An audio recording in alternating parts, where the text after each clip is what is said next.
Another really convincing performance from this new look box side, and great defense, some great tries, and particularly good at things like the breakdown. What did you sort of take from that performance? Obviously, they've won the series now against France. Is there possibly going to be some complacency creeping in? Do you think this really is a side transformed, and any sort of potential weak areas that could still be worked on? Yeah, you can certainly see the improvements in the last 12 months from the Ireland series this time last year to this French series, which we've already wrapped up, as you said, 2-0 with the final game in Johannesburg next weekend. You can certainly see the changes in Alistair Coetzee thinking. You know, he rewarded form players, a lot of Lions players, including the squad, didn't really go for the experience, dropped a couple of the really experienced players. I'm thinking like Brian Mbana and the like. And you can sort of see that the guys are really keen playing under Warren Whiteley. They seem to really have been rejuvenated there. So, you know, on paper, everything seems amazing at the moment. You know, I saw lots of billboards from jeers to cheers in the space of sort of 12 months. I still think there is a lot to work on. I've never ever watched a rugby game in my life where the winning team by 22 points has made over 100 more tackles than the losing team. So it sort of points towards the French on attack not being that good, basically. I certainly can't see a New Zealand team not scoring tries, you know, with that much territory and possession. So you certainly have a lot still to work on, but, you know, you can only beat who's in front of you. And the French are coming to the end of their long season. I can't really see them getting up for the last game as well. South Africa's sort of still building for the Rugby Championships, and, you know, as France head into their off season. But, you know, it's all looks good at the moment. Certainly some players that don't have any experience at international level have put up their hands. Malcolm Marx was very good. Siya Kolisi deserved, in my opinion, man of the match as well. I thought Mostert in the second row with Etzebeth did really, really well as well. Jan Serfontein in the midfield as well did some really nice things. So, you know, even there were some quieter players, I thought, this weekend than last week in their maiden matches. I just could see it at fullback. I don't think he was called on as much as the week before.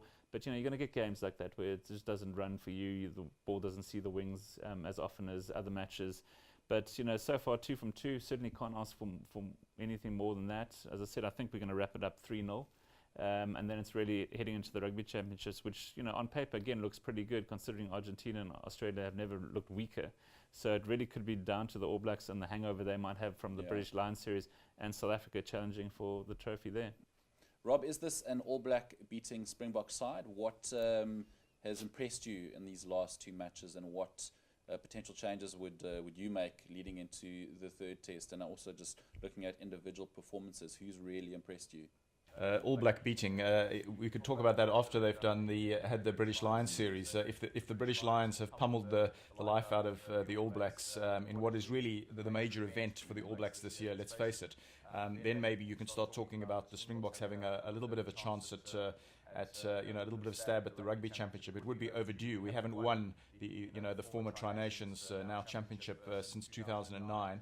It would be great to be able to put that name back on that trophy. I would stop short of saying that we're quite ready. As Garen said, I think there are still a few holes to fill, a few questions to be answered positionally, strategically in the Bok ranks. But look, let's give credit where it's due. I thought that they were tremendous in both test matches against France. Actually went up a gear in many respects in the second test, where the French came with a much stronger lineup on paper and a more physical team. And I was a bit worried in the first few minutes when the French went ahead quite early and looked as though they really were getting a little bit of a sort of a bit of grunt going. And I thought, you know, that a slightly inexperienced, fairly lightweight sort of Bok backline might take some strain. But then there was an absolute sort of sea change, and I mean, you know, the Boks came out well on top in the end. I really loved the way they sort of turned things around, and how they had the sort of gumption to realize what was going on and to sort of turn things in their favor.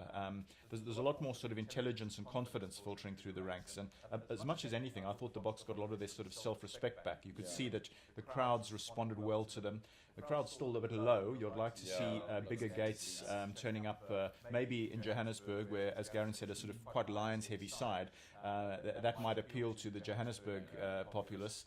And, you know, I agree with him. I think that 3-0 is potentially there for the taking.